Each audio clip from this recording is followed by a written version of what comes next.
Maslow's hierarchy of needs was developed by Abraham Maslow, who was a son of first-generation Jewish immigrants from Russia.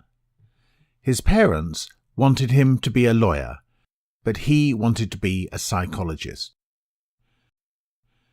The theory was proposed by Abraham Maslow in 1943 in a paper called A Theory of Human Motivation. Maslow's hierarchy of needs is based on the assumption that man is basically born good and that man is responsible for his own free choices. Not like Freud, who is an advocate of the unconscious. The model is useful if you want to find the motivation level in your company. More precisely, what is it that motivates your employees to work in your company? Maslow's hierarchy consists of 5 levels. Maslow divides human needs into 5 levels. He starts out from the bottom with the physiological needs. Then safety as the second. Belongingness and love as the third. Esteem as the fourth, and self-actualization as the fifth, at the top of the pyramid. The needs at the bottom of the pyramid must be satisfied first before you can go on to the next level. Level 1 must be satisfied before level 2, followed by level 3, and so on. Now we shall review the physiological needs, the primary needs, which consist of air, food, a roof over your head, sleep, clothes to keep you warm, etc. These are all needs that must be met in order to survive. Management must pay a salary to their employees in order to cover these needs. Next is safety needs. The need for physical stability and security. And it's not just about work. It may as well be in the family and also in society in general. You can't function in an environment where you don't feel safe. That's the reason why bullying is so destructive at a workplace. As management, you can provide a safe working environment, retirement benefits, and job security. The belongingness and love is very important. It is the need to be with others, belong to a group, friendships, establish a family.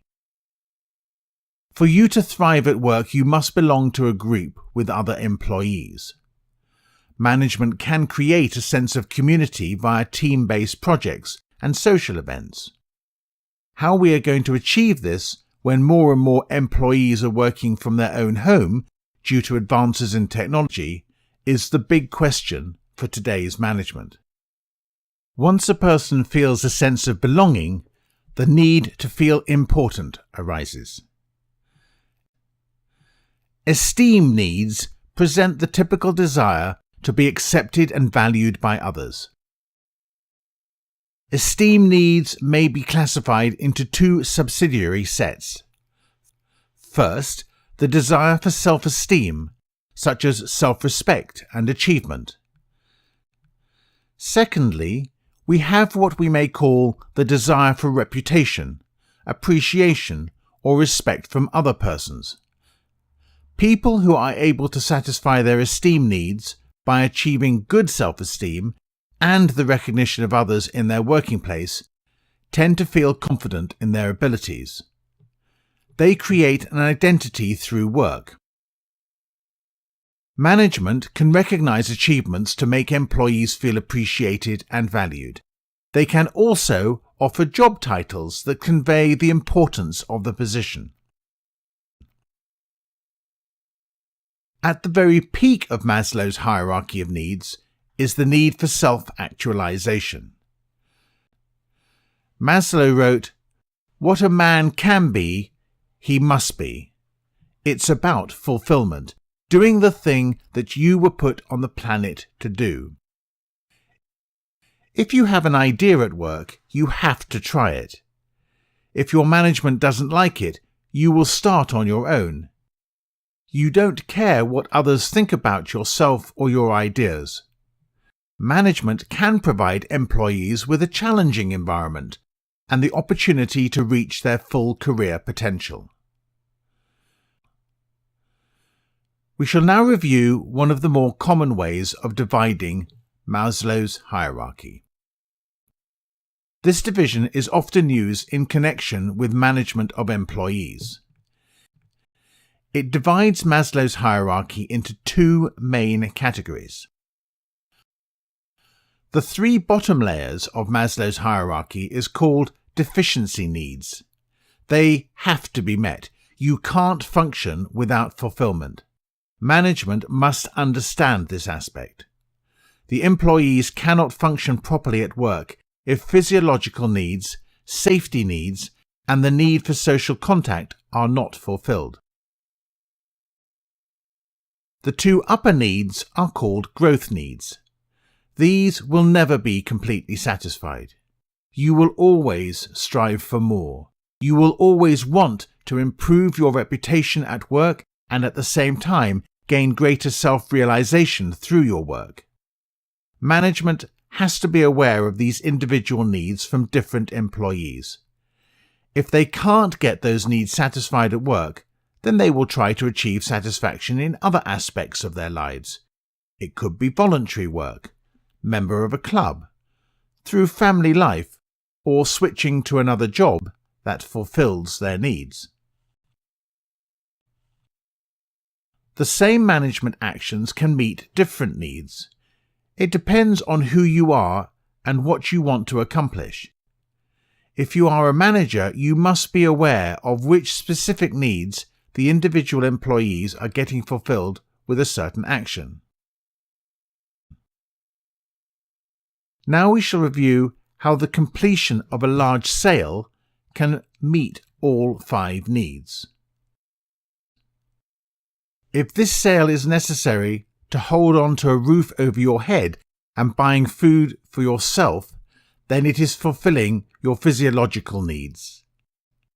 If this sale was necessary for holding on to your job, then it fulfills your safety needs. If you need to be accepted by others in the sales department, then you are trying to fulfill your belongingness needs. If you do it to show everyone else in the company that you are the top sales rep, then it fulfills your esteem needs.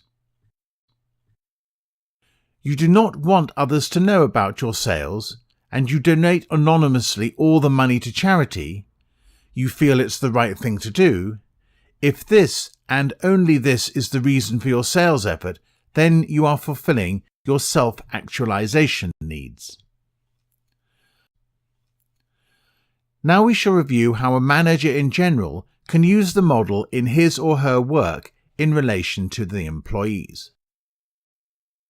Maslow's hierarchy of needs provides a structure where a manager can better understand which needs are satisfied at work. The manager must decide whether it's enough to only satisfy some needs, or whether he needs to satisfy all of Maslow's needs in the workplace. It depends on the employee's ambition, the nature of the job, the culture of the company, as well as the country where the company is located, and of course, the manager's own leadership style. But in general, if the job consists of routine work, then it is enough to cover deficiency needs of the employee. If the job requires creativity and independence, then the employee must also have his growth needs fulfilled at work. Now we shall review a criticism of the model. Some cultures appear to place social needs before any others. While Maslow's hierarchy makes sense from an intuitive standpoint, there is little evidence to support its hierarchical aspect. Maslow's hierarchy also has difficulty explaining cases such as the starving artist, in which a person neglects lower needs in pursuit of higher ones. There is little evidence to suggest that people are motivated to satisfy only one need level at a time. Even though Maslow's hierarchy lacks scientific support, it is quite well known and is the first theory of motivation to which many people are exposed, and it has, for many years, proven to be a useful tool in the everyday work of management.